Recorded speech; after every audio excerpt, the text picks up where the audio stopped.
দুদিন ধরে না বাচ্চাটাকে খুঁজেই পাচ্ছিলাম না, খুব টেনশন হচ্ছিল কিছু হয়ে গেল নাকি। তারপর আজকে বাইরে বেরিয়ে দেখি আমাদের সামনের বাড়িতে পুচকুটাকে রেখে দিয়েছে, আর যিনি রেখেছেন তিনি কি মিষ্টি একবার দেখো। ও কোথায় যাচ্ছি সেটাই তো তোমাদের বলা হয়নি।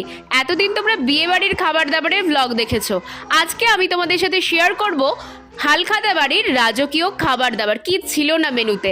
প্রথমেই পাতে পড়লো রাধা বল্লভী, তারপর এলো চানা মশলা, কি টেস্টি, তারপর ফ্রাইড রাইস, আর সাথে চিলি পনিরটা এত ভালো ছিল যেন মুখে দিলেই মিলিয়ে যাচ্ছিল।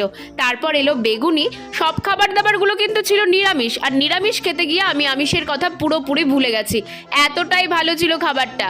তারপর এলো আতপ চালের ভুনা খিচুড়ি, দেন এলো ছ্যাঁচড়া, আর আলু বোখরার চাটনিটা ইস এখনই মুখে জল চলে আসছে। দেন এলো দই, কানসাট আর নলেন গুড়ের মিষ্টি, সবশেষে কিন্তু মুখ শুদ্ধিও ছিল।